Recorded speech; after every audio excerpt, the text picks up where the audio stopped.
né?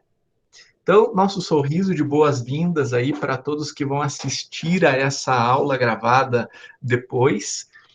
Nós estamos iniciando uma jornada hoje, que é o módulo Panorama Bíblico 1. O Panorama Bíblico 1 tem por objetivo, nós temos uma breve introdução a respeito do Antigo Testamento, entrando no Pentateuco, depois continuando nos livros históricos. Nós vamos de Gênesis até o livro de Esther. Então, hoje é o nosso primeiro dia desse módulo, e nós vamos, então, partir do geral para o específico, certo? Então, deixa eu compartilhar a tela com vocês. Deixa eu dizer para vocês, o Google Meet ele é muito legal. Ele tem várias maneiras como você pode enxergar a tela, tá? Então, você pode, por exemplo, fixar, deixar a pessoa que está falando maior na hora que está falando, aí muda a pessoa que está falando, né? Fica a tela maior. Ou você pode fazer um mosaico, de aparecer todo mundo ali, dá para selecionar o tamanho do mosaico, né? Então, no computador tem mais recursos, mas no celular também tem algum recurso. Também influencia se você usa o celular em pé ou deitado. Então, lá vou eu compartilhar agora alguns slides.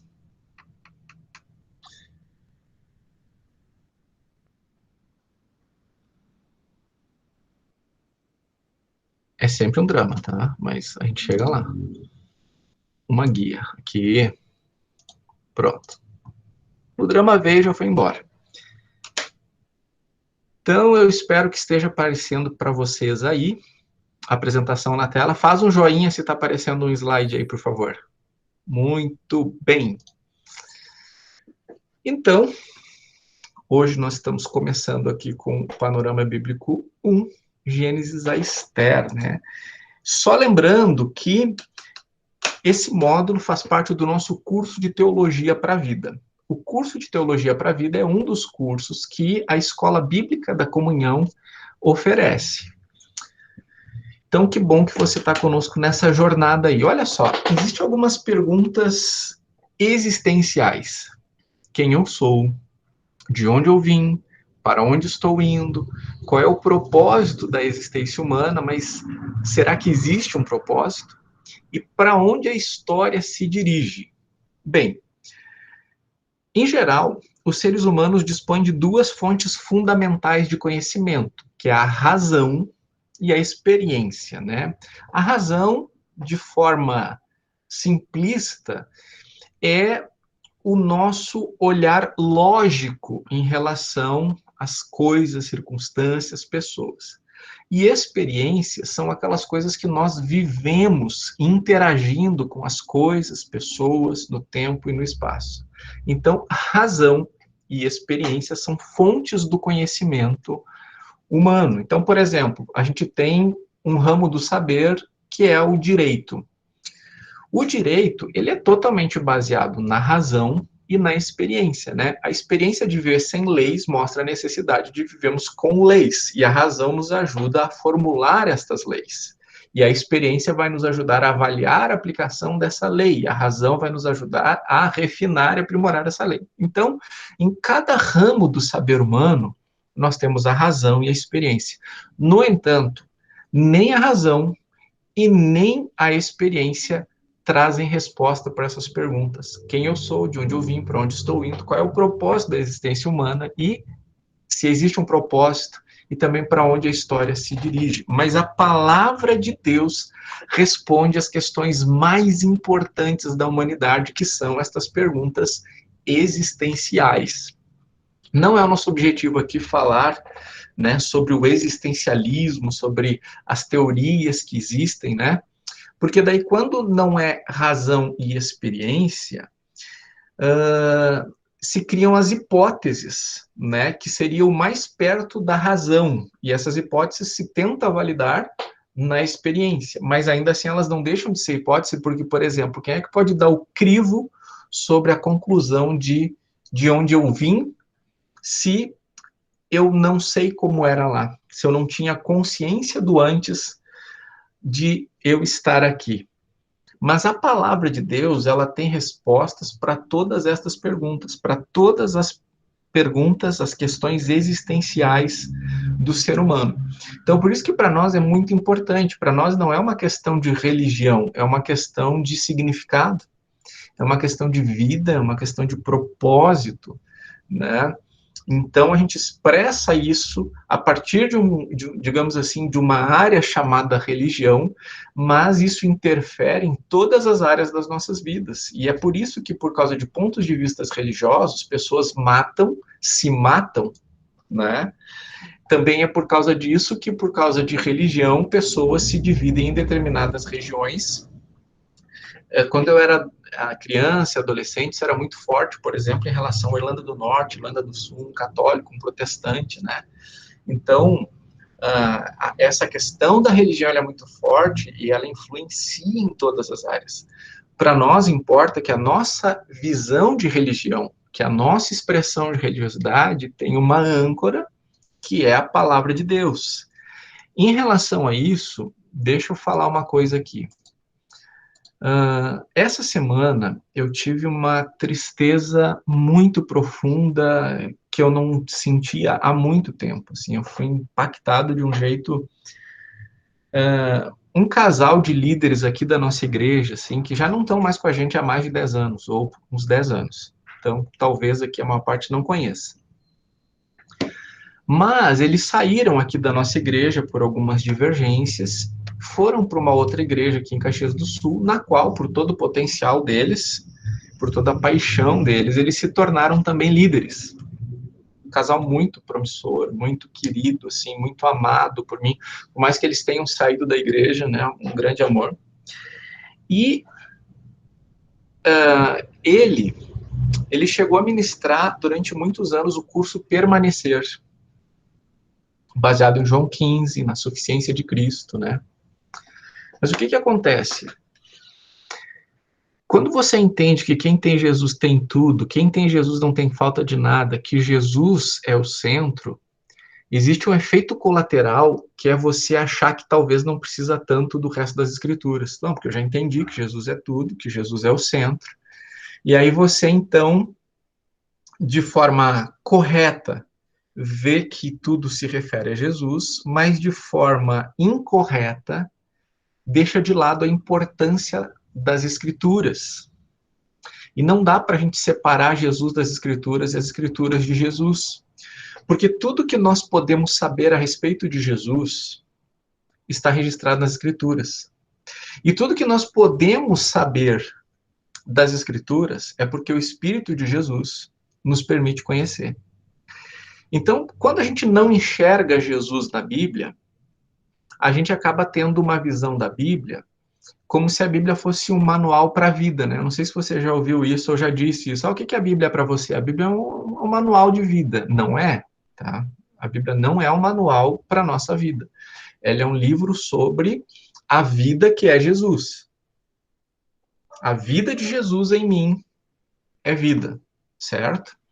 Então, se eu não vejo Jesus, se eu não vejo que a Bíblia é sobre Jesus, eu acabo tendo visões erradas da Bíblia, visões legalistas da Bíblia, né? Achando respostas que não estão sendo dadas na Bíblia, mas com olhar equivocado. Agora, se a gente tenta agora entender assim, não, então quem tem Jesus tem tudo, quem tem Jesus não tem falta de nada, então eu não preciso da Bíblia, não preciso ler a Bíblia, não preciso estudar a Bíblia, não preciso fazer isso que vocês estão fazendo aí, a gente acaba criando uma visão muito mística a respeito de Jesus. E o misticismo, ele não tem raiz. O misticismo, você vai de acordo com aquilo que parece que está fazendo sentido, aquilo que você está sentindo, é muito mais aberto a emoções e a ventos de doutrinas. Então, eu estava dizendo da minha tristeza, essa semana, eu fiquei sabendo no Instagram deles que eles abandonaram a fé evangélica, voltaram para o catolicismo exaltando Maria. E eu fico pensando, como é que alguém que já chegou a ministrar o curso Permanecer volta para mariolatria, falando sobre o papel que Maria tem de nos levar para Jesus, né? E, gente, Isso mostra que a pessoa não está enraizada nas escrituras, e eu vou dizer por quê, né? E já quero esclarecer que o nosso ponto de vista não é de demérito em relação a Maria. Não existe nenhuma mulher no mundo, nunca existiu, nem vai existir uma mulher que se compare a Maria. Maria é uma mulher que recebeu uma graça totalmente diferenciada, que não pode ser atingida de jeito nenhum por nenhuma pessoa. Tanto é que a saudação para ela foi salve agraciada, porque ela foi agraciada de um jeito ímpar. Nenhuma outra mulher no mundo vai dar a luz aqui ao Salvador do mundo, Jesus Cristo, né? Nenhuma mulher vai ser usada por Deus como instrumento para trazer uma pessoa da Trindade a esse mundo. Então, nós realmente reconhecemos o papel diferenciado de Maria na história. Agora, quando, por exemplo, você olha o livro de Atos, você não vê Maria com papel proeminente, porque se ela fosse quem a Igreja Católica pensa que ela é, logo no início da igreja a gente já veria ela sendo aquela pessoa que está liderando os apóstolos, que está organizando a igreja, que está encabeçando a relação da igreja com Deus.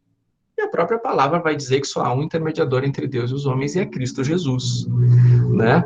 Ou seja, no início da igreja você não vê Maria com papel proeminente. Ela é uma das mulheres que faz parte do grupo de oração, né? Das pessoas que estão lá orando, na verdade, né? Que fazem parte da igreja.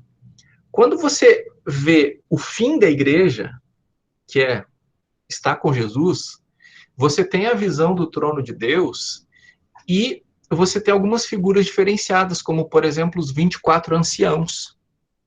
Né? Nós temos aquela ideia, né, de 12 profetas, 12 apóstolos, e nós temos aquelas outras figuras, né? A besta, o dragão, a mulher que é perseguida, enfim.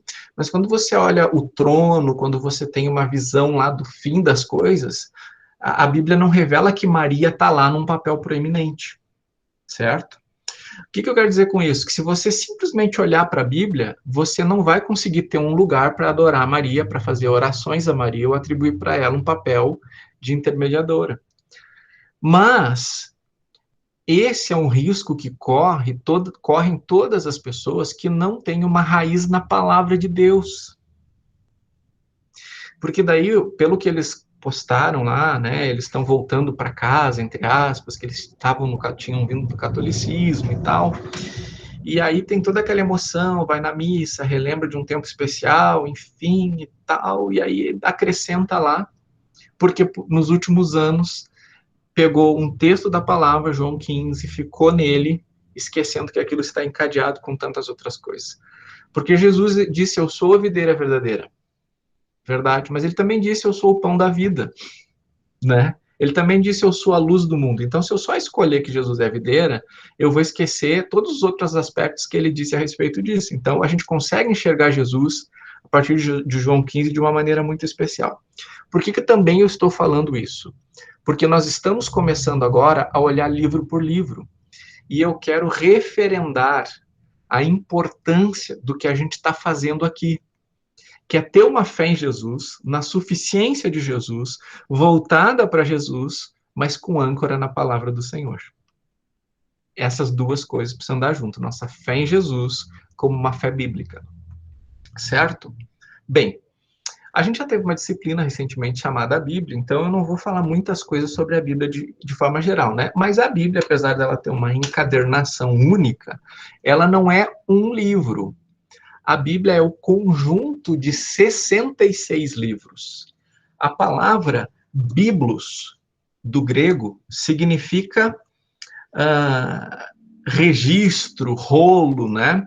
E com o passar do tempo, os rolos, os pergaminhos, que eles eram separados, eles passaram a ser mais contínuos, a serem costurados juntos, né? A ter mais porções das escrituras. Depois vem a imprensa com Gutenberg, e aí nós passamos a ter ela assim, nesse volume, nesse formato, certo? Então, Bíblia é um conjunto de 66 livros. E esse livro, ele é um livro que a gente deveria entender, como eu disse, não como um manual de vida, mas como uma biografia. Eu amo ler biografias. Então, eu já li a biografia, por exemplo, do C.S. Lewis, na verdade, da infância dele. Eu já li a biografia do Jonathan Edwards, que é muito especial. Do... Jesus, me fugiu o nome dele agora. Enfim, um avivalista, me fugiu o nome dele. E às vezes eu gosto também, quando eu tenho a oportunidade, de ler algumas biografias de alguns homens que não necessariamente são cristãos, mas para entender algum processo. Eu já li do Elon Musk, por exemplo, né, o cara da Tesla lá, da SpaceX. A Bíblia, ela é uma biografia de Jesus. Biografia de Jesus. Então, se a gente esquece isso, a gente acaba atribuindo outros temas principais para a Bíblia. Tem um PowerPoint que eu não fiz, mas eu vou desenhar aqui, né? Então, nós vamos ler o livro de Gênesis, tá? O livro de Gênesis.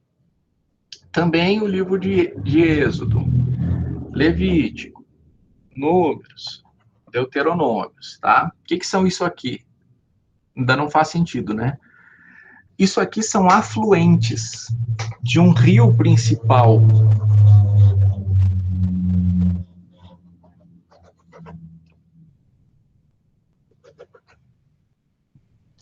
Então, isso aqui são afluentes de um rio principal, tá? Esse rio principal é Jesus. Então, Gênesis, ele não é o rio principal, mas ele leva para o rio principal. Então, Gênesis tem vários temas. Tem a criação do mundo, né? Chega a criação do ser humano, fala sobre a queda, fala sobre os primeiros patriarcas, José, a formação de Israel. Então, todos estes rios menores levam para o rio chamado Gênesis, e Gênesis inteiro vai levar para o principal livro, que é o rio, que é Jesus. Isso faz sentido para vocês? Se de Gênesis você não chega em Jesus, você viu Gênesis como uma lagoa. Entendeu? Como uma porção de água separada. E, infelizmente, essa é a forma tradicional de se enxergar a Bíblia, né? Gênesis é a lagoa da criação. Êxodo é a lagoa da saída da escravidão para a terra prometida, no começo, né? Levítico é a lagoa das leis e da preparação para a entrada na terra prometida. Números é a lagoa da peregrinação. Deuteronômio é a lagoa do retrospecto. Isso é um problemaço, né? Porque dessa forma você não tem o movimento que leva para Jesus. O que nós vamos fazer aqui é enxergar mais detalhes de cada um dos livros da Bíblia. No entanto, sempre pense, isso aqui tem que levar para Jesus, certo? E vai ser um pressuposto, porque a gente não vai fazer um estudo messiânico dos livros da Bíblia. O que significa isso? A gente não vai olhar para Jesus em Gênesis, em Êxodo, Levítico, no Deuteronômio como o nosso foco principal da aula, porque isso já é o pressuposto. Então, o que nós vamos fazer aqui é olhar melhor para o geral daquele livro, com o pressuposto que a gente sabe que ele é sobre Jesus, ele aponta para Jesus. Ok? Muito bem. E eu vou trazer um exemplo aqui para vocês, tá? Eu vou pedir para o Áureo ler Gênesis 1:3. E vou pedir para a Karine ler João 1:1. Eu vou pedir para Sandra abrir em Atos 10:43.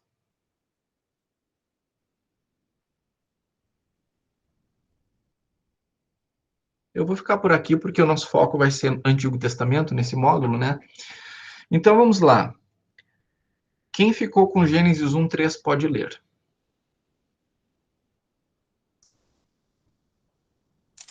Só um pouquinho, ainda bem que, vergonhosamente, eu estava sem a Bíblia, tá? Não, não tem problema. Já achei. Aqui, com interesse. Beleza.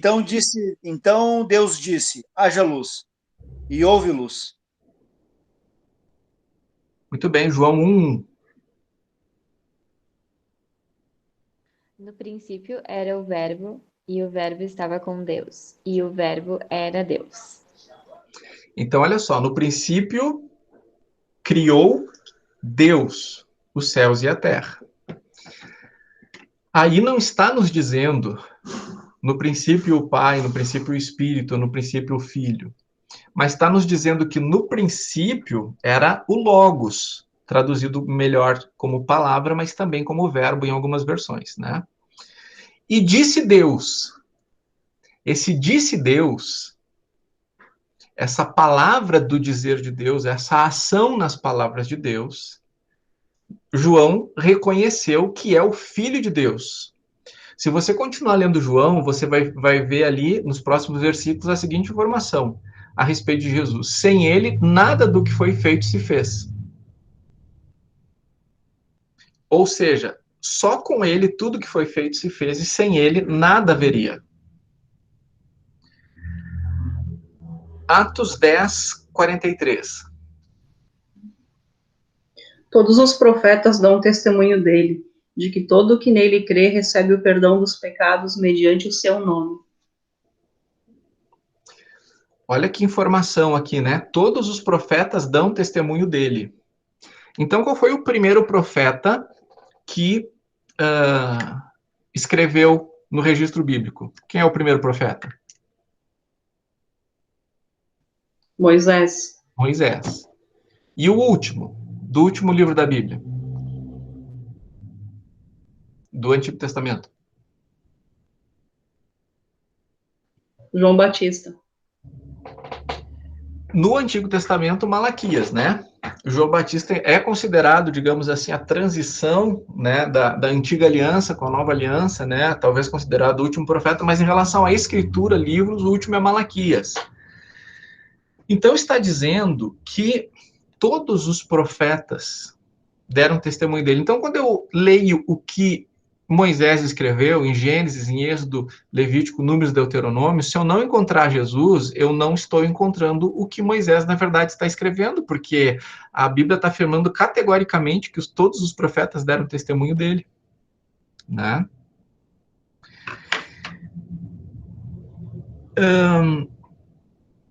O Antigo Testamento, ele tem um papel muito importante que é preparar a primeira vinda de Cristo.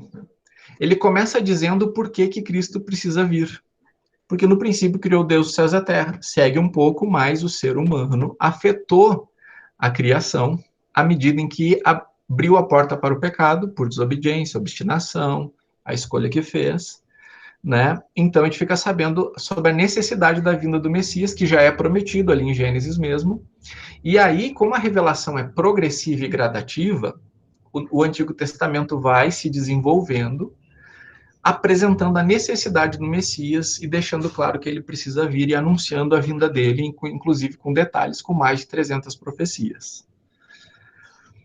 Bem, aí o Novo Testamento, ele registra a vinda do Messias, que todo o Antigo Testamento prometia, e decorre dessa primeira vinda, mas agora ele nos prepara para a segunda vinda de Jesus. Ele nos prepara para a volta de Cristo. Então, o Antigo Testamento prepara para a primeira vinda, o Novo Testamento prepara para a segunda vinda.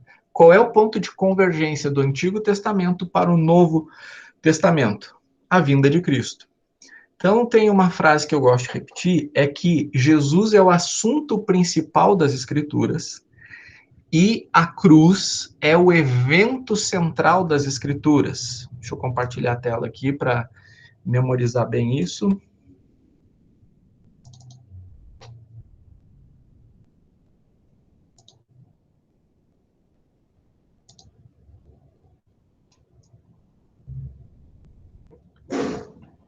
Pronto, eu imagino que esteja compartilhando agora a tela para vocês. Então, Jesus Cristo é a linha central, o conteúdo, o início e o fim das Escrituras. Certo? Jesus, a linha central, e a cruz, né, o sacrifício de Cristo, é o evento central das Escrituras. O Antigo Testamento com 39 livros, o Novo Testamento com 27 livros.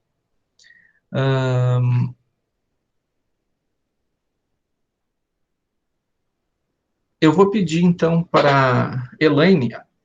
Não, nós não vamos fazer essa leitura porque ela é mais longa um pouquinho, são vários capítulos em Isaías 53, então eu só vou referir aqui para ficar o registro, você pode conferir depois. O Antigo Testamento antecipa e anuncia a obra de Jesus Cristo, o Messias, e olha para o futuro, para o evento da cruz, Isaías 53, 4 a 10. E o Novo Testamento olha de forma retrospectiva para a cruz, e dela decorre para a eternidade. Hebreus 12, 2. E uma frase que não está aqui nos slides, mas que talvez é importante você gravar, é que o Novo Testamento ele está oculto no Antigo. E o Antigo Testamento está revelado no Novo. Olha que interessante isso. O Novo Testamento está oculto no Antigo. E o Antigo está revelado no Novo Testamento. Por quê? Porque o Antigo Testamento ele está falando sobre coisas que vão acontecer. São várias pistas, são várias dicas, são vários ensinamentos na mesma direção, mas sem clareza ainda, sem toda a clareza. Então, toda a clareza que nós vamos ter depois, né, ela ainda está oculta aqui. Mas não é nenhuma novidade o Novo Testamento, porque o Novo Testamento ele é uma decorrência do Antigo, entende? Não é que a coisa mudou, as coisas continuam exatamente iguais, seguindo a mesma linha, porque alguém pode pensar assim, olha, no Antigo Testamento Deus era mau, Deus era vingativo, Deus era violento, e agora no Novo Testamento Deus é bonzinho, Deus é o querido, Deus é paz e amor, né? Gente, Deus é o mesmo. Deus não mudou. A Bíblia diz que não há variação nem sombra de mudança em Deus. Acontece que o Antigo Testamento retrata o mesmo Deus sem a ação de seu filho Jesus, ação sacrificial. E aí no Novo Testamento nós temos o registro da ação sacrificial, e isso impacta céu e terra, isso impacta tudo. Não é que Deus mudou. O que mudou foi eu e você, porque antes nós não tínhamos Cristo e agora temos. Então Deus continua o mesmo. A ira de Deus contra o pecado continua a mesma. E contra a injustiça, né, continua a mesma. Acontece que agora a justiça de Deus habita em nós, em Cristo Jesus. Então quem mudou foi nós, não foi Deus. Certo? Bom, há algo importante para nós entendermos que, na verdade, a gente viu isso no módulo chamado A Bíblia. Se você está começando o nosso curso agora, não tem problema, eu vou fazer só um retrospecto rápido aqui, até para lembrar. Mas tem uma frase do C.S. Lewis aqui, que diz o seguinte, que eu concordo. Até você conhecer o propósito e o tipo do texto e o que ele quer transmitir, você não sabe lê-lo corretamente. Por exemplo, se você não souber que as informações que você recebeu estão numa poesia, você corre o risco de ter uma determinada visão da realidade que não é real. E eu sempre gosto de dar aquele bom e velho exemplo, né? Eu vou dar as seguintes informações para você. Entrou uma pessoa na minha sala e o meu coração se acelerou de um jeito brutal. E eu comecei a suar imediatamente, né? E eu sentia toda aquela pulsação, minha respiração ficou ofegante, né? E coloquei a mão no coração, porque aquilo estava realmente tão forte quanto a morte. Se eu der algumas outras informações para você, dizendo o seguinte: não, estes elementos são de uma poesia que eu compus para retratar o momento em que a Paula entrou aqui na sala. E daí entrou o grande amor da minha vida, o meu coração acelerou, todo o meu corpo se agitou e eu comecei a vibrar, né? E a própria Bíblia diz que o amor é mais forte do que a morte, né? Então eu coloquei essa informação aqui na minha poesia. Eu não estou falando da poesia, tá? Eu estou falando dos elementos das informações que teriam ali dentro. Então, se há uma poesia, o que você faz? Você simplesmente fica sabendo como Davi ama a Paula. Mas se não é uma poesia, é uma narrativa literal, dizendo que o meu coração está muito acelerado e que eu estou sentindo isso como a morte. Aí o que eu espero que você faça é que você procure ajuda para mim. Alguém liga para o SAMU, porque essas informações são reais, certo? Então, uma coisa é eu estar apresentando uma narrativa para vocês, e outra coisa é eu trazer as mesmas informações em forma poética. O objetivo da narrativa e da poética são diferentes. Concorda? A Bíblia, ela tem o mesmo tema principal que é Jesus, mas Jesus é apresentado com afluentes, com riachos, com rios maiores que todos vão levando para Jesus. E às vezes aquele rio, ele é um rio poético, às vezes aquele outro rio é um rio profético, às vezes aquele outro rio é um rio histórico. E se você não souber qual é o estilo literário daquele rio, você vai tomar uma medida em relação a ele, que vai ser uma medida que você vai dizer, mas está na Bíblia, mas que na verdade vai estar biblicamente equivocado. Então eu vou trazer aqui um exemplo para vocês, tá? Então, por exemplo, nós temos um texto muito claro, mais de um lugar na Bíblia, falando que Deus une um homem e uma mulher, e torna esse um homem e essa uma mulher uma só carne, e diz o que Deus uniu, não separe o homem, tá? Então, tá aí. Quando isso é apresentado para nós, isso é uma poesia, sim ou não? Não, não é. Mas nós vemos na Bíblia que tem homens que têm mais do que uma esposa. E que tem até mulheres que não são esposa dele, mas que ele tem relações sexuais com elas e tem até filhos com elas.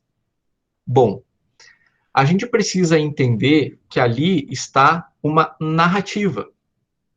E uma narrativa que nos está trazendo uma informação e não uma doutrina. Porque eu já vi no contexto de igreja, um homem que tinha uma esposa e uma amante dizia assim, bom, mas olha Abraão, se Abraão tinha mais de uma mulher e está na Bíblia, por que eu não posso ter? Esse tipo de erro é um erro de gênero literário, de não saber o que é uma narrativa e de o que é algo legal, algo da lei, seja no Antigo Testamento da lei mosaica, ou seja, no Novo Testamento, uma doutrina apostólica e epistolar. Então, a gente não lê Gênesis do mesmo jeito que a gente lê Provérbios. A gente não lê 1 Reis do mesmo jeito que a gente lê Isaías. A gente procura a mesma coisa, o mesmo assunto, a mesma pessoa, Jesus. Mas a gente precisa entender como que Jesus está sendo retratado ali. Nós temos um Deus tão rico, que ele é rico até nos estilos literários, né? Abrangendo as principais formas de expressão de pensamento e sentimentos humanos. Eu ainda estou compartilhando a tela, né? Então, olha só, no Antigo Testamento, nós vamos ter divisões em relação aos livros. Lei, Gênesis, Êxodo, Levítico, Números, Deuteronômio, são chamados livros da lei. Depois, 1º e 2 Samuel, 1º e 2 Reis, 1º e 2 Crônicas, Esdras, Esther. Antes disso, né, nós temos ali Juízes, Ruth. E aí nós temos filosofia em Jó, Eclesiastes, nós temos poesia em Salmos e Cântico dos Cânticos, e nós temos profecias de Isaías até Malaquias. Aqui, ó, lei, narrativa, história, todos esses dois, eles fazem parte da mesma categoria para nós evangélicos, tá? Porque a lei, ela não nos diz respeito. Primeiro, porque nós não somos judeus, e segundo, porque mesmo que fôssemos, Jesus Cristo veio e a lei, diz a palavra de Deus, era apenas o tutor. Mas quando veio Jesus, nós não precisamos mais do tutor. Então, nós estamos livres da lei que era manifestada em ordenanças. O que Jesus fez com essas ordenanças que nos eram contrárias, porque não era possível, humanamente, com o pecado, observar elas. Jesus cravou na cruz, expondo publicamente todas as potestades que expunham o povo de Deus por não conseguir atingir aos parâmetros da lei. Quando a gente entrar no Novo Testamento, quando a gente falar sobre Romanos e Gálatas, esses vão ser temas importantes, tá? Aqui eu só estou citando, para dizer que, por mais que aqui eu estou apresentando para vocês lei e depois narrativas e históricos, a lei está dentro do narrativos e históricos. Tá? Então, nós temos aqui, de Gênesis até Esther, narrativos históricos. Depois, os livros filosóficos de Jó e Eclesiastes, também considerados como livros de sabedoria, e o livro de poesia, Salmos, Cânticos e Profecia. Então, olha só. Quando você tem a sua Bíblia, você olha para ela... Deixa eu tomar uma aguinha aqui. Então, você pensa assim, eu vou ler toda a Bíblia, começando com todo o Testamento, o Novo Testamento. Inclusive, deixa eu dizer uma coisa para você. Eu acho que você que é um estudante de teologia, você que quer sempre crescer na graça e conhecimento de Jesus, você tem que ler toda a Bíblia uma vez por ano. Todos os anos da sua vida até Jesus voltar. Eu acho que você não deveria se contentar com nada menos do que isso. Ler toda a Bíblia uma vez a cada ano. Se você ler 4 capítulos da Bíblia por dia, você faz isso tranquilamente dentro de um ano. Tá? Mas, algo que é tão útil quanto é você ler pelo menos todo o Novo Testamento a cada ano. Certo? Se você decidir começar agora a ler todo o Antigo Testamento, você vai ter que ler mais do que 4 capítulos por dia para terminar até 31 de dezembro, né? Então vai ser complicado. Mas o que eu quero recomendar a você? O ideal seria se para cada aula você já viesse com um livro lido. Então, Gênesis, seria muito legal se você chegasse, porque nós vamos abordar Gênesis na semana que vem, com Gênesis lido, porque daí vai fazer mais sentido para você. Só que tem um detalhe, você precisa começar hoje lendo 8 capítulos por dia de Gênesis, tá? Se você ler de hoje até a semana que vem, 8 capítulos de Gênesis, em uma semana você terá lido Gênesis.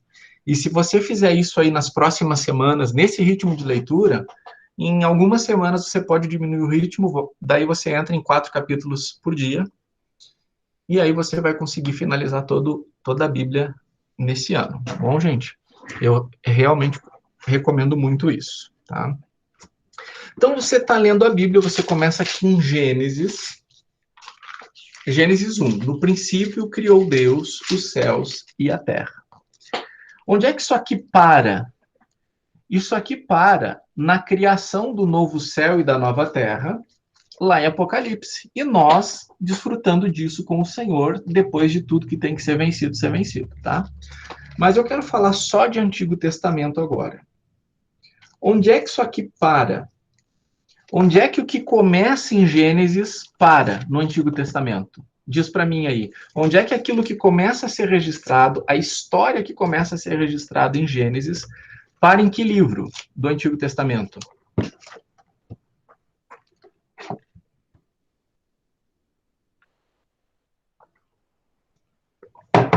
Qual é o seu palpite? Qual é a sua resposta? Áureo, eu te agradeço por estares com a câmera aberta, porque esse momento eu posso te exortar. Tu tem que cuidar da tua coluna. Imagina assim, ainda bem que tu é adolescente, né, cara? Que tem toda essa flexibilidade aí, né? No semestre passado, eu acho que era o Leandro e a Lovane que sentavam sem encosto, né? E eu ficava tão preocupado. Mas tudo bem, é só uma brincadeira aqui. Então, pessoal, Gênesis 1:1 começa uma história, Deus começando a criar.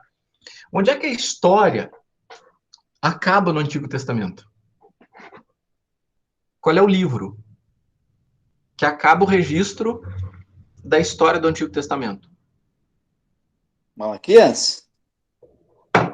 É a resposta oficial, né? Todos diríamos Malaquias.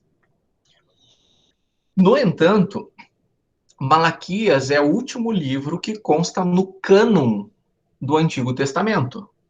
Ou seja, é o último livro no Antigo Testamento. Mas a história que começa em Gênesis 1, ela termina em Neemias.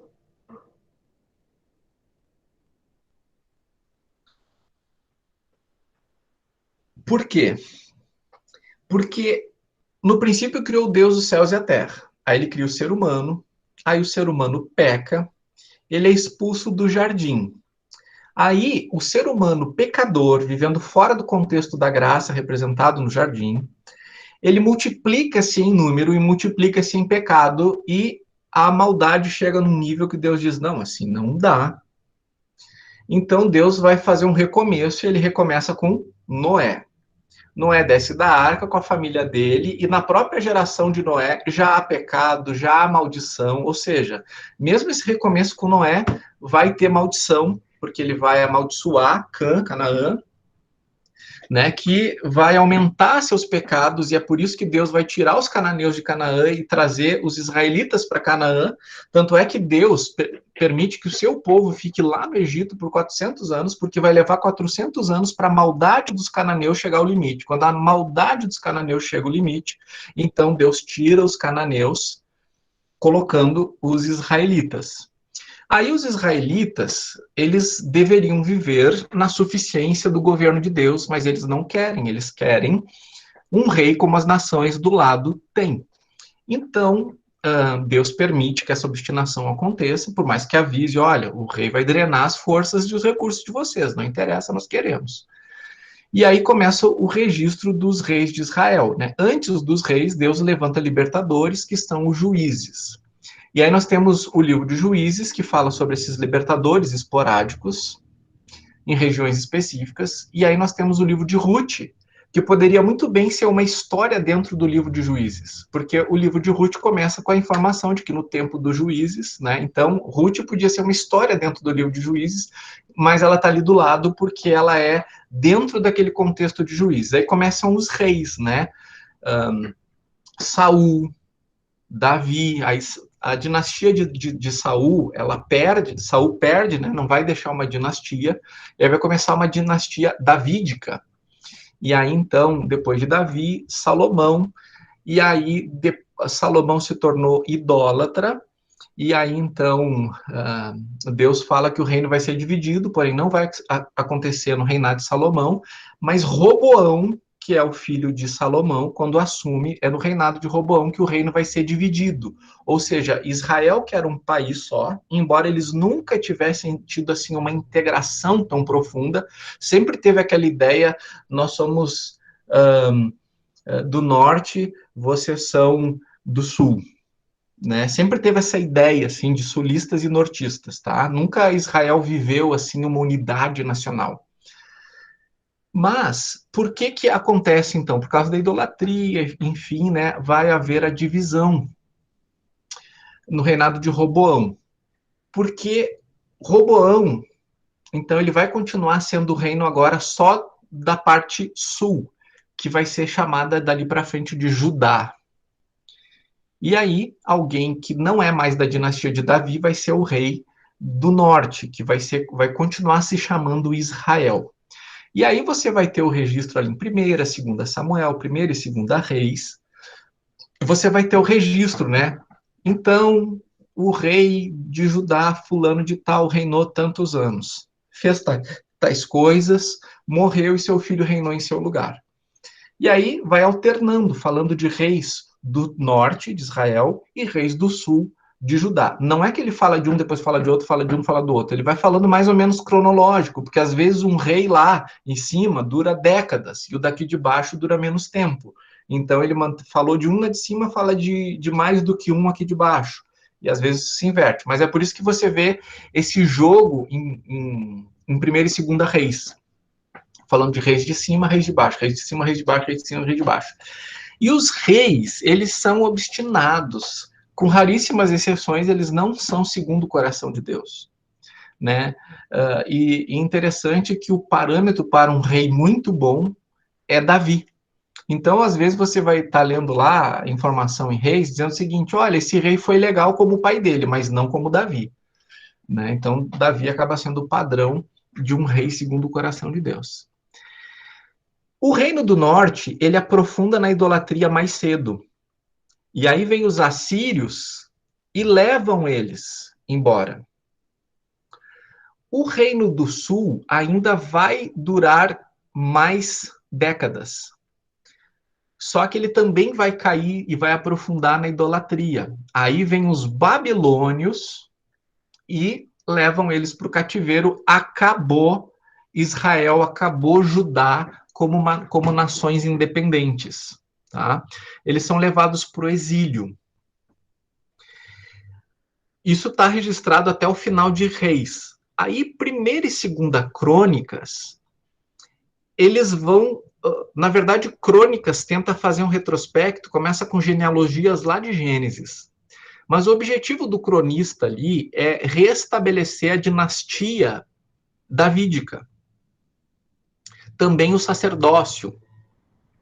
Então, você vai encontrar em 1ª Reis, de novo, repetições da história, mas às vezes com mais detalhes do que você tinha visto em Reis.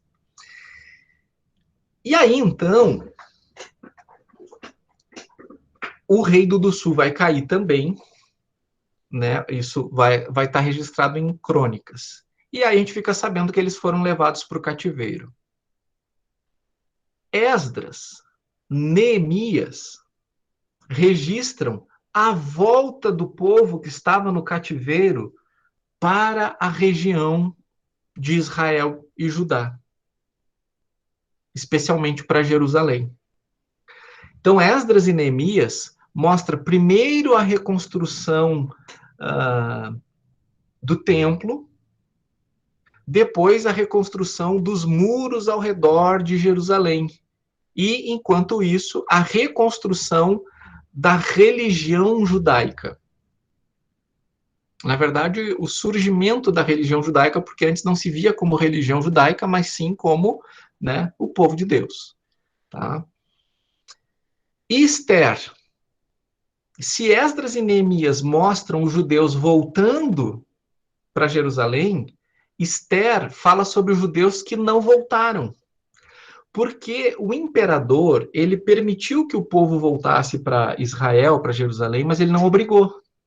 Então, vários judeus continuaram vivendo lá, mas agora eles não eram mais exilados, eles agora eram imigrantes. Esther é uma que não volta, porque, inclusive, ela se casa com o rei, né, que eu sempre brinco, com o Rodrigo Santoro, que é o Xerxes do 300 lá, que era o rei persa. Então, Esther, ela é contemporânea ao pessoal que está voltando para cá, para Israel, mas ela fica. E é exatamente aí que a história do Antigo Testamento acaba. Não tem mais história depois dos israelitas voltarem para Israel. Não tem mais história, a história acaba aí. Ah, Davi, mas depois de Esther tem Jó. Mas Jó não acontece dali para frente.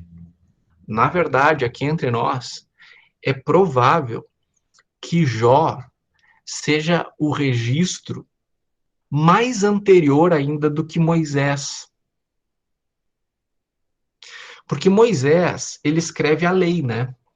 E o que acontece ali em Jó é o retrato de um homem temente a Deus, mas não tem o registro nenhum de seguir lei.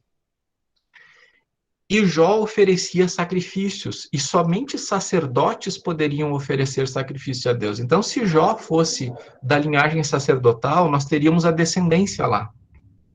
Então, o fato dele oferecer sacrifício em razão da família dele apenas, né? E não do povo, etc, etc, mostra que Jó é uma coisa muito mais remota. E Salmos. Diz aí o principal salmista. Quem? Davi? Davi. E onde é que a gente leu sobre Davi? A gente leu lá em Samuel, né? A memória dele vem sendo trazida por reis, por crônicas. Então, o Salmo não é coisas que Davi fez dali para frente. Era coisas que Davi tinha vivenciado lá atrás. Daqui a pouco tem um slide aqui que vai deixar bem interessante essa visão, certo? E aí vem Provérbios. Quem é que escreveu Provérbios, a maior parte deles? Salomão. Mas olha só, vamos pensar aqui comigo. Qual é a ordem em que Salomão foi rei de Israel? Qual é o número de... Ele foi 15º, primeiro, segundo, 20º? Que rei que Salomão foi?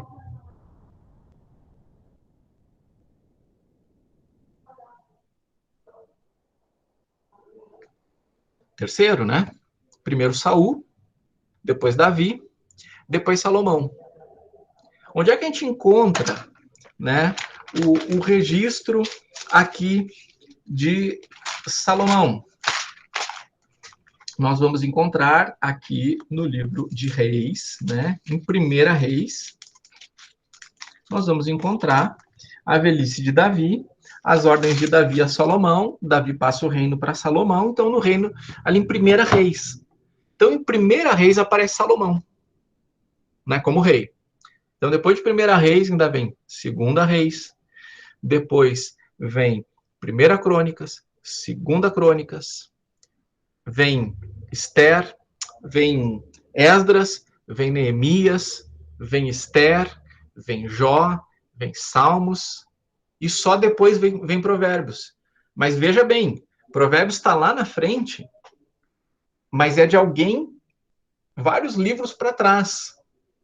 Então, com isso, eu estou tentando mostrar para vocês que depois de Neemias, não é que a história está seguindo, porque ela para em Neemias e Esther. Tá bom? Depois, nós temos ali Eclesiastes, atribuído a Salomão.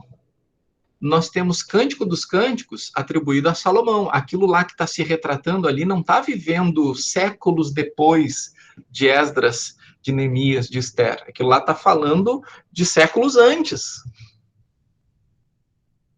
Certo? E aí depois nós temos Isaías. Então Isaías não está falando depois que o pessoal voltou para casa, conforme registrado lá em Esdras e Neemias. Isaías está falando antes do pessoal ter ido para o exílio. Ainda que ele está aqui nas bordas do exílio, tem toda ali uma situação, né? Jeremias, por exemplo, Jeremias não está escrevendo depois do exílio. Jeremias está escrevendo na porta do exílio e quando o exílio acontece. Depois a gente vai fazer algumas junções, tá? Então, gente, essa visão aqui é para você ter uma visão cronológica. Nós temos uma história que começa em Gênesis e ela termina em Neemias e Esther, né? Neemias e Esther. Dali para frente, ou melhor dizendo, não é dali para frente, né? Os livros dali para frente, eles voltam para trás. Essa imagem aqui pretende ajudar vocês.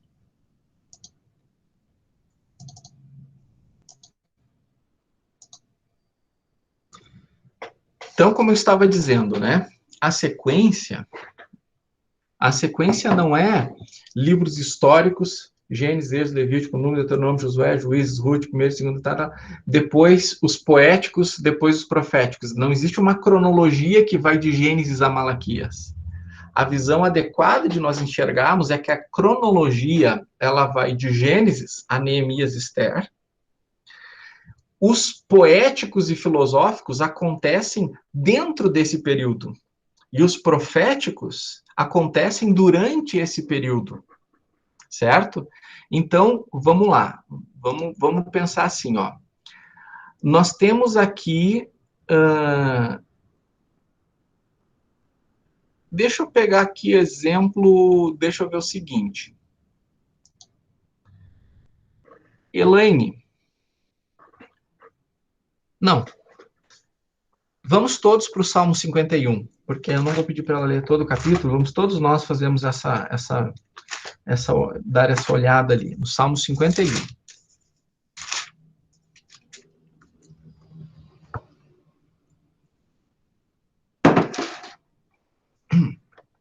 Olha só, como é que começa o Salmo 51? Compadece-te de mim, ó Deus, segundo a tua benignidade, e segundo a multidão das tuas misericórdias, apaga as minhas transgressões. Lava-me completamente da minha iniquidade e purifica-me do meu pecado, pois eu conheço as minhas transgressões e o meu pecado está sempre diante de mim. Pequei contra ti somente, e fiz o que é mal aos teus olhos, de maneira que serás tido por justo no teu falar e puro no teu julgar. Eu nasci na iniquidade e em pecado me concebeu a minha mãe. Até aqui. Então aqui nós temos um presente que nos registros dos manuscritos antigos, né, um escriba trouxe essa informação aqui da tradição judaica. O que está escrito ali, não no título em negrito, porque o título em negrito é da Sociedade Bíblica, né, não é inspirado.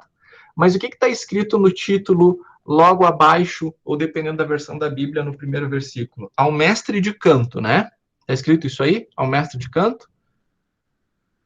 Salmo de Davi, quando o profeta Natã foi falar com ele, depois de ele ter estado com Betseba. Isso está registrado lá em 2 Samuel 11. Deixa aberto aqui em Salmo 51, mas vamos voltar nos livros bíblicos para 2 Samuel, capítulo 11.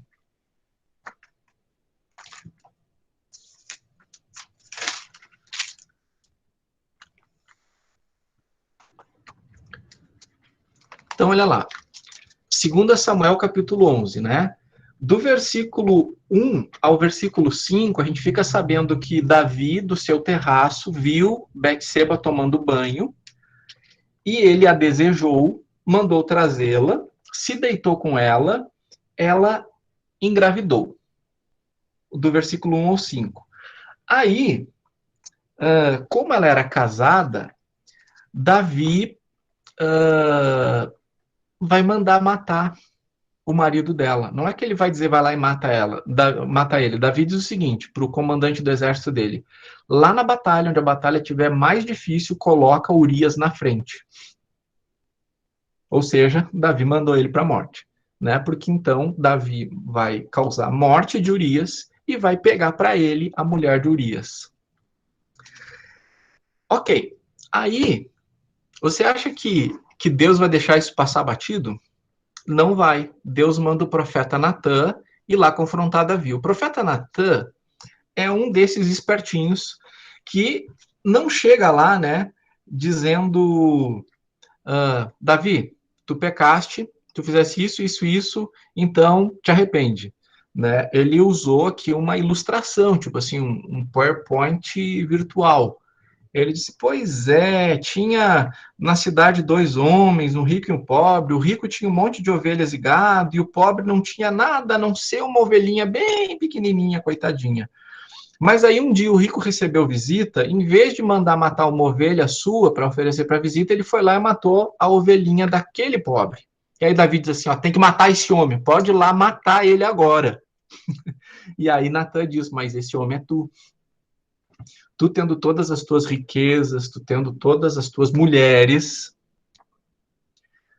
tu foi lá na família de Urias, que tinha a mulher dele, e aí tu foi lá e pegou para ti, né? E aí, no versículo 13 de 2 Samuel 12, então disse Davi a Natã, pequei contra o Senhor. E aí Natã diz, também o Senhor perdoou o seu pecado, você não morrerá. Mas porque com isso você deu motivo a que os inimigos do Senhor blasfemassem, também o filho que lhe nasceu vai morrer. E aí, Natã foi para a sua casa. pega bem aí. E Natã foi para sua casa. Então o profeta veio, revelou o pecado de Davi. Davi diz, realmente, pequei. E aí Deus disse, ok, Deus te perdoou, mas o teu pecado vai ter consequência. Esse filho que você engravidou, a Betseba, ele vai morrer. E aí o profeta faz aquela saída dramática e vai embora. E aí o versículo ainda continua. E o Senhor feriu a criança que a mulher de Urias teve com Davi, e a criança adoeceu gravemente. Davi suplicou a Deus pela criança. Davi jejuava e, entrando em casa, passava a noite deitado no chão. Esta é a informação da narrativa. Mas o Salmo 51 nos brinda com o coração do Davi deitado no chão. Olha que coisa maravilhosa. Tá com o Salmo 51 aberto aí? Tá, né? Então, veja bem, Davi suplicou a Deus pela criança, jejuava e, entrando em casa, passava a noite deitado no chão. O que você acha que ele fazia à noite deitado no chão? Ele não dormia. Não é porque ele preferia uma coisa mais ortopédica para a coluna. Ele se apresentava diante de Deus, e aqui nós sabemos o que ele dizia lá deitado no chão. Compadece de mim, ó Deus, segundo a tua benignidade e segundo a multidão das tuas misericórdias. Porque olha só, o profeta diz, teu filho vai morrer. E aí Davi, segundo a multidão das tuas misericórdias, apaga as minhas transgressões, lava-me completamente da minha iniquidade, purifica-me do meu pecado, pois eu conheço as minhas transgressões. Só que lembra que Natã disse, Deus te perdoou, mas o teu pecado vai ter consequência. E olha o que Davi diz, o meu pecado está sempre diante de mim. Porque ele olhava para Betseba, e o que Davi sabia que ia acontecer por causa do pecado dele? A criança ia morrer.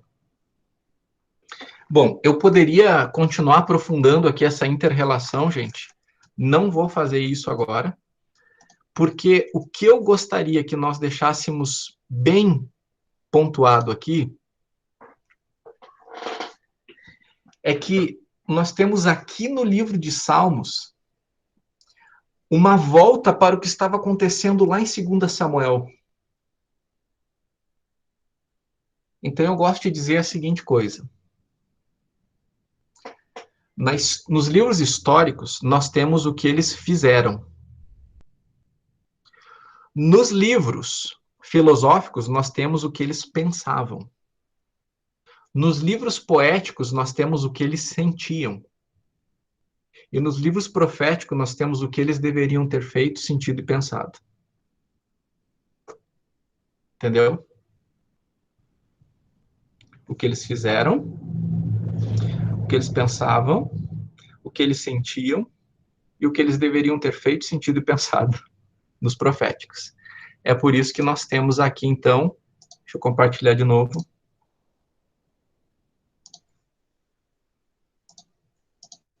Esta sobreposição.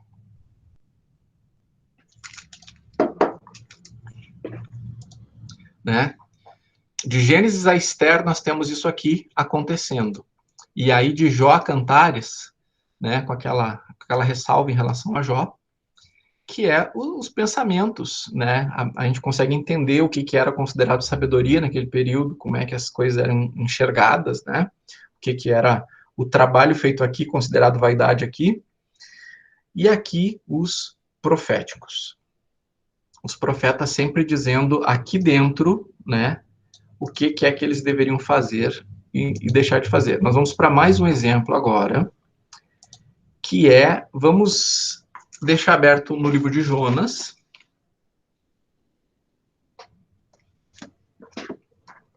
Livro do profeta Jonas.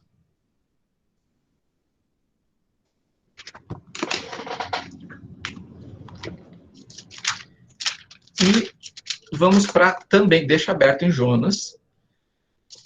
E deixa aberto também 2 Reis 14.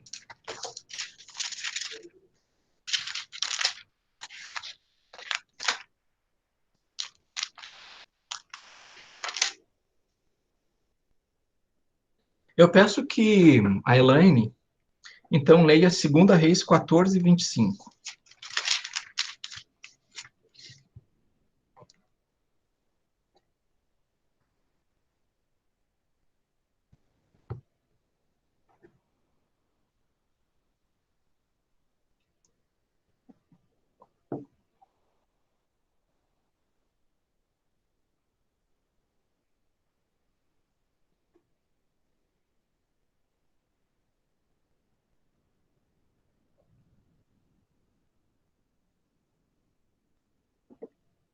Segunda Reis 14, 25, e a gente continua deixando aberto lá em Jonas.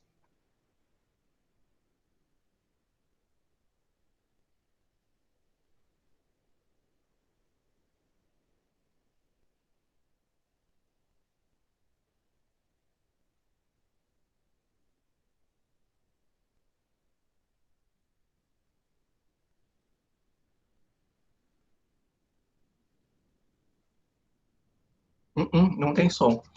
Então, a Elaine não está conseguindo abrir o som ali. Quem está com o livro aberto pode abrir o microfone e ler, por favor. Achei. Ah, beleza. Então, manda ver. Tá? Foi ele que restabeleceu as fronteiras de Israel, desde Lebo-Amate até o mar de Arabá, conforme as palavras do Senhor, Deus de Israel, anunciada pelo seu servo Jonas, filho de Amital, profeta de Gat-Hefer. Eu não sei ler isso aqui. Gat-Hefer. Todo mundo está em 2 Reis também? Vamos para lá quem não está. 2 Reis 14.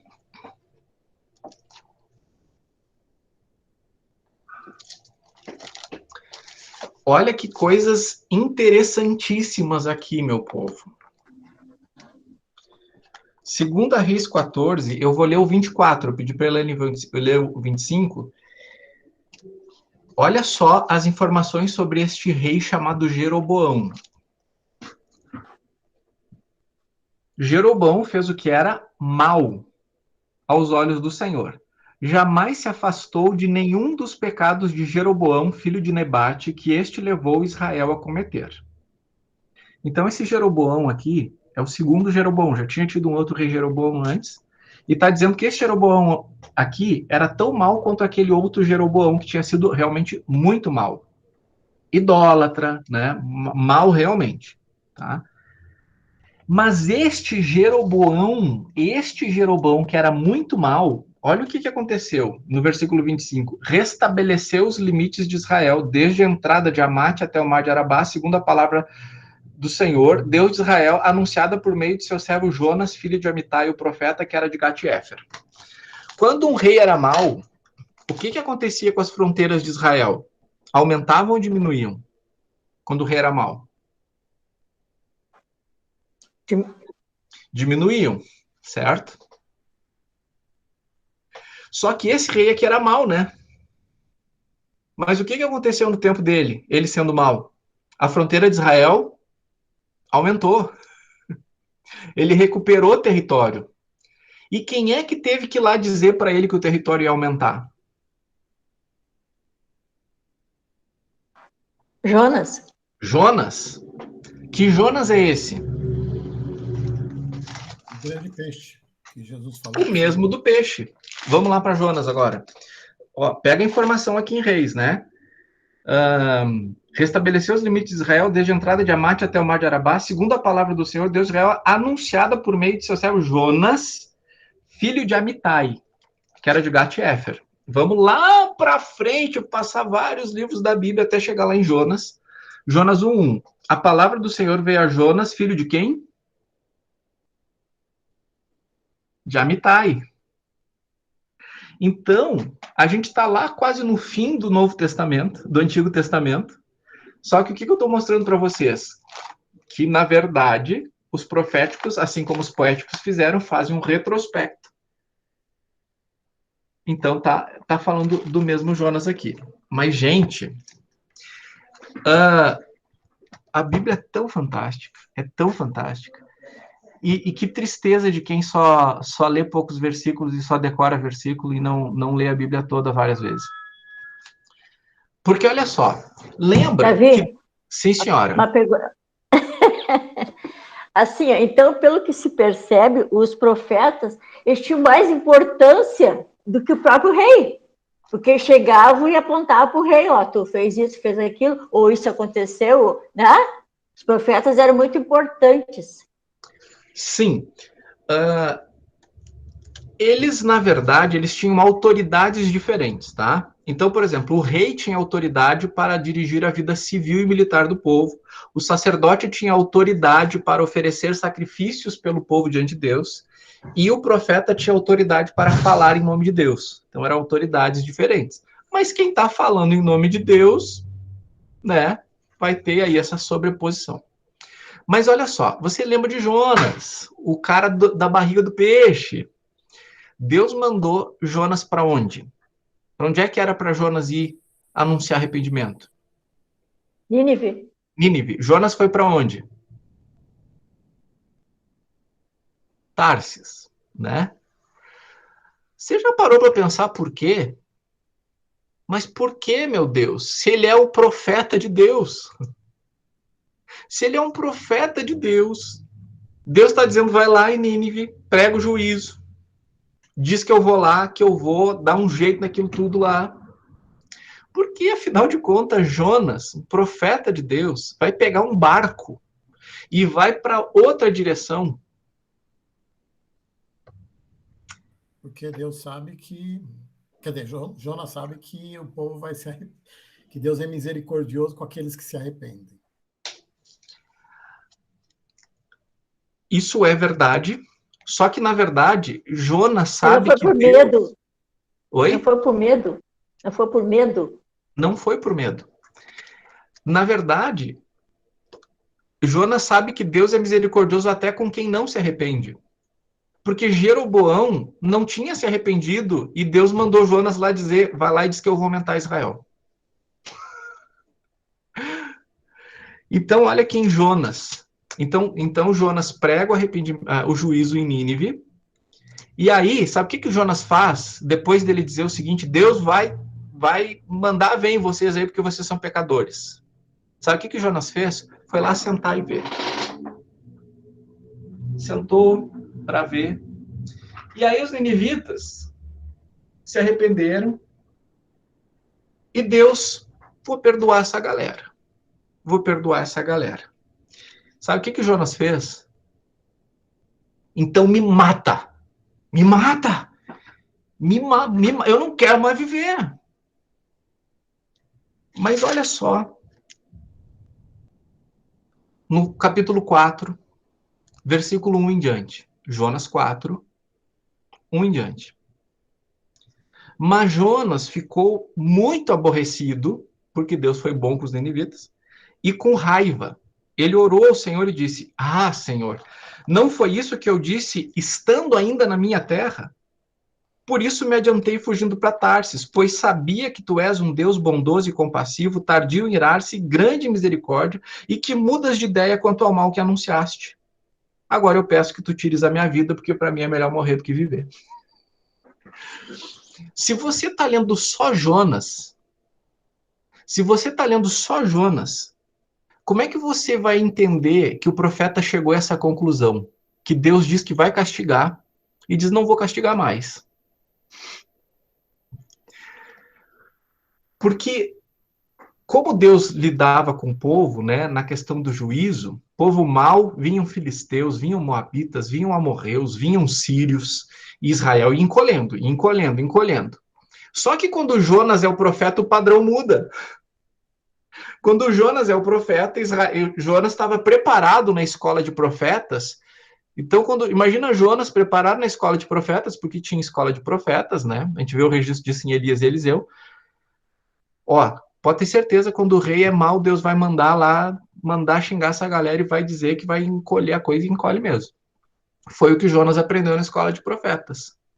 E aí Jonas está lá num belo dia, e aí Jeroboão é consagrado rei, e Jonas e os profetas ficam vendo a maldade, e daqui a pouco Deus chama Jonas, né? Aqui num livre expressão de pensamento, Jonas. E Jonas, pô, Deus não precisa nem falar, né?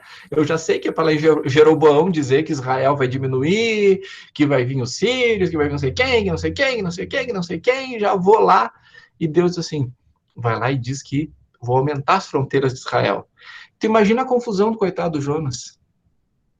E aí Jonas começa a entender um aspecto de Deus, que é a bondade, que é a misericórdia, entende?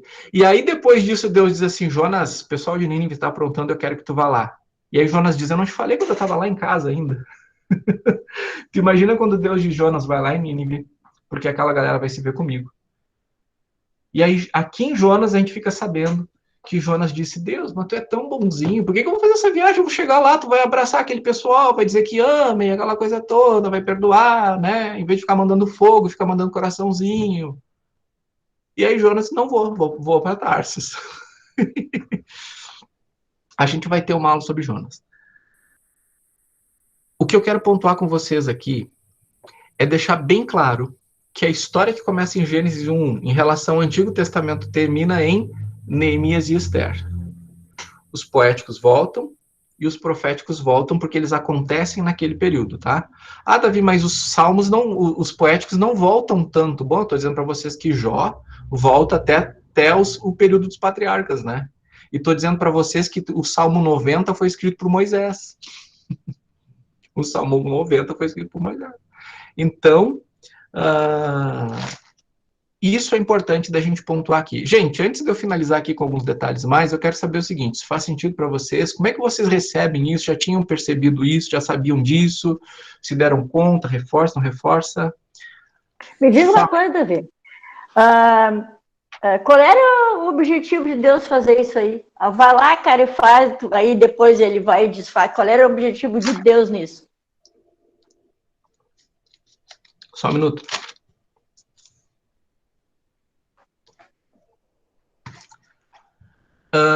Nós temos um Deus que é justiça e nós temos um Deus que é amor.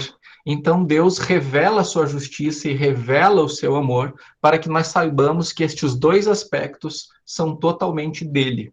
Então nós ficamos sabendo que Deus é totalmente justo, mas em sua bondade ele exerce graça, e é por isso que a gente não vai para o inferno, porque um Deus justo permite que seu próprio filho morra em meu e seu lugar, exercendo a justiça ali, e compartilhando junto com essa justiça, ou por causa dessa justiça, a sua graça.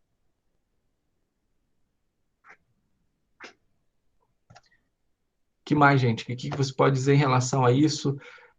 Ficou fácil de visualizar, ficou melhor de visualizar agora as três partes do Antigo Testamento que se sobrepõem historicamente?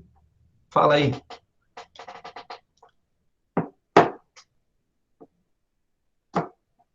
Para mim ficou perfeito, eu entendi perfeitamente, a tua narrativa foi muito bem colocada e eu aprendi mais nessa aulinha aqui do que em muitas outras, né?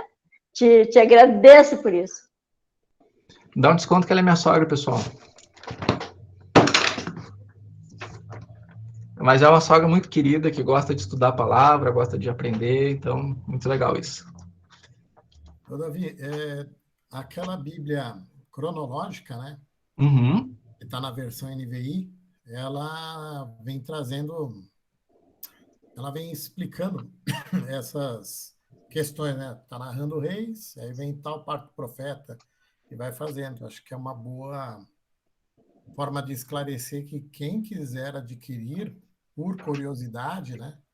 A Bíblia em ordem cronológica, você vai ter do lado, acho que o Davi tem aí, né? Isso, eu tenho essa capinha, que é a mais antiga, logo que saiu, eu peguei essa daí, né? Agora já tem até de couro. E essa daí, você pode abrir aí, ver que do lado direito, tá narrando lá, do lado esquerdo da página vai estar fazendo as intermediações, né? É bem interessante. E aí te dá mais claridade do que foi dito aqui, né? Obrigado, Keller, por compartilhar. Quem mais? Você tinha falado no curso sobre a Bíblia, você já tinha dito, mas é bom a gente ser lembrado, porque algumas coisas eu tinha esquecido. Benção, Sandra.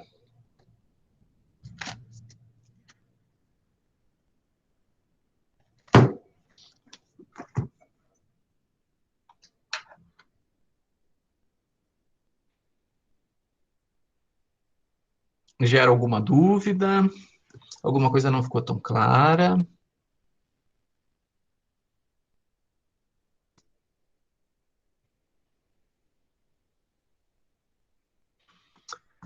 Muito bem, gente. Eu apenas vou citar aqui, deixa eu compartilhar a tela.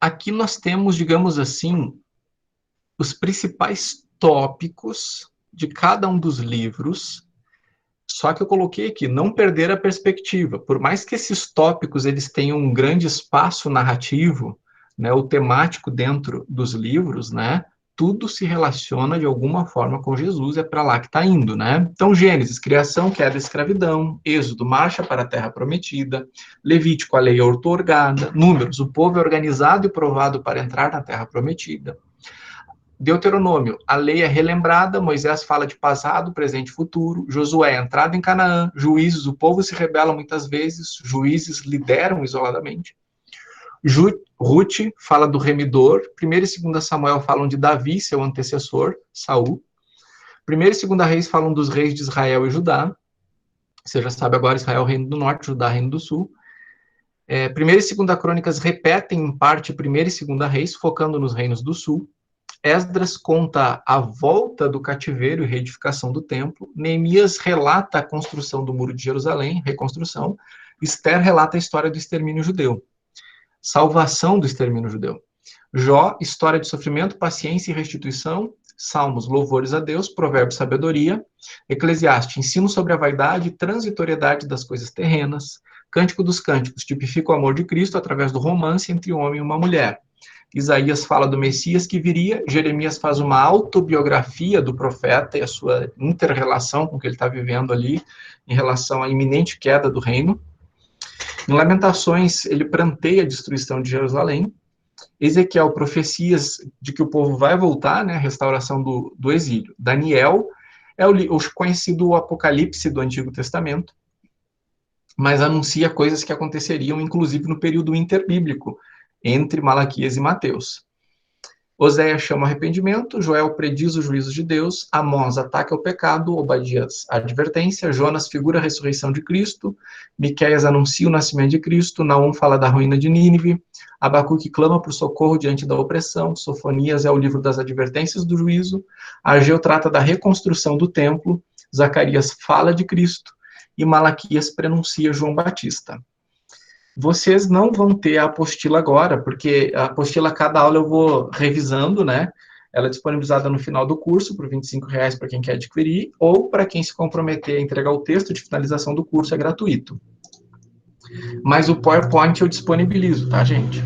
Então, o PowerPoint eu disponibilizo já, assim que a gente, os próximos dias aí, eu talvez hoje, se eu conseguir. Lembrando que Jesus mesmo falou, e começando por Moisés, né, Gênesis, Êxodo, Levítico, Número, Deuteronômio, e todos os profetas, ou seja, até Malaquias, explicou-lhes o que constava a respeito dele em todas as escrituras, para a gente nunca perder de vista que tudo apontava para Cristo. E aí tem a questão das festividades de Israel, que a gente não vai aprofundar agora, não é assunto da nossa aula, mas assim, só para vocês entenderem como realmente tudo se relaciona a Jesus, tá? Inclusive as festas que existiam no Antigo Testamento, festas que Deus mandou celebrar. Então, por exemplo, a Páscoa, né, lá atrás, era a redenção do primogênito, porque o sangue do cordeiro colocado nos umbrais faria com que não houvesse morte dentro daquela casa, mas em todas as outras casas os primogênitos morreram. Mas aquele sangue do cordeiro colocado nas portas, em prospectiva, apontando para frente, apresentava a morte redentora de Cristo. Nós vamos ver um exemplo aqui. Eu vou pedir para a Camila abrirem... na verdade, assim... Não, Camila, 1 Coríntios 5:7. 1 Coríntios 5:7. Êxodo 12 fala da Páscoa acontecendo, tá? Então, a gente está fazendo uma relação agora, apontando para Jesus. Então, eu vou pedir a Camila, por exemplo, vá ler para nós 1 Coríntios 5:7. Livrem-se do fermento velho, para que sejam massa nova e sem fermento, como realmente são, pois Cristo, nosso Cordeiro Pascual, foi sacrificado. Então, veja a relação aqui, né? Lá no Antigo Testamento, o Cordeiro Pascual sacrificado, que preservava vidas, e aqui o Cordeiro Pascual, que é Cristo, nos trazendo vida através do seu sacrifício. Assim também a festa dos pães sem fermentos, ou pães ázimos, né? Que representava a separação das outras nações, são uma prospectiva da vida santa em Cristo. Assim como a festa das primícias, né, que era celebrar a colheita, apontava para, em Cristo, a sua ressurreição e sendo o próprio Cristo primícias, como nós vamos ver aqui nesses textos do Novo Testamento. Então, estas festas estão relacionadas à obra de Jesus em sua primeira vinda. A festa das trombetas, que nós tínhamos em Israel, nós vamos de novo ter estas trombetas tocando, mas já agora na segunda vinda de Cristo, o dia da expiação, né, expiação ou propiciação, que é quando alguém paga um preço e nos torna propiciados, aceitos, né, ou seja, houve uma expiação daquilo que nos impedia de sermos aceitos e somos aceitos. E nós vemos lá em Romanos essa salvação oferecida em Cristo por nós, que é a expiação. E a festa dos tabernáculos, que o Senhor ordenou ao povo que, em determinadas ocasiões, o pessoal saísse das suas casas, fosse para um determinado lugar e ficasse lá um tempo morando em barracas, morando em tabernáculos. Em retrospectiva, para lembrar do livramento de Deus, né, que antes deles terem o que eles têm agora, Deus fez com que eles morassem em barracas, sempre cuidando deles, dando provisão, e estas barracas, elas são pequenos tabernáculos, e quando nós olhamos para o final de todas as coisas, primeiro em relação ao que Cristo já fez, né? Por exemplo, lá em João 1, dizendo que a palavra tornou-se carne e habitou entre nós. Esse habitou entre nós estendeu o seu tabernáculo aqui, e agora a gente pode estar no seu tabernáculo. Mas vamos finalizar nossa aula de hoje em Apocalipse 7. Todos vamos para lá.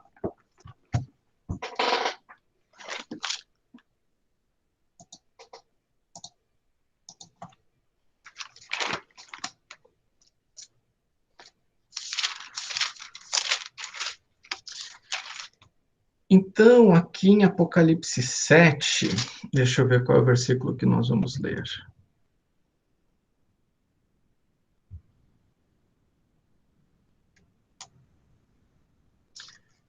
Vamos ler o versículo 15, tá? O legal seria a gente ler desde o 9, mas como a gente já está chegando no fim da aula, vamos direto para o 15. Por isso estão diante do trono de Deus e o adoram de dia e de noite no seu santuário. E aquele que está sentado no trono estenderá sobre eles o seu tabernáculo. Jamais terão fome, nunca mais terão sede, não cairá sobre eles o sol, nem qualquer outro calor forte, pois o Cordeiro que está no meio do trono os apacentará e os guiará para as fontes de água da vida, e Deus lhes enxugará dos olhos todas as lágrimas. Essa é a visão dos glorificados. Então, você vê que lá no Antigo Testamento Deus diz assim, eu quero que vocês fiquem em barracas.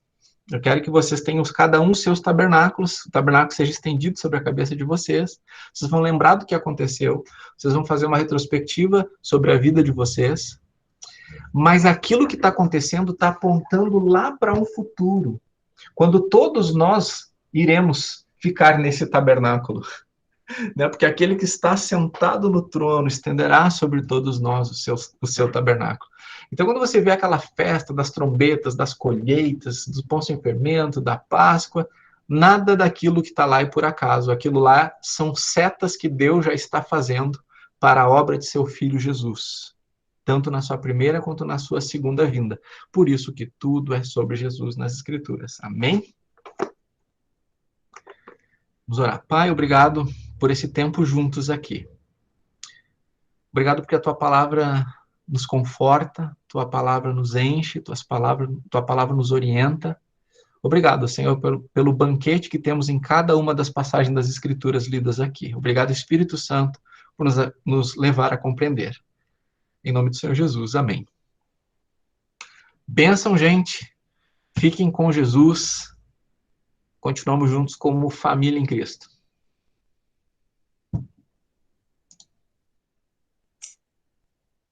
Boa noite, Davi. Boa noite, pessoal.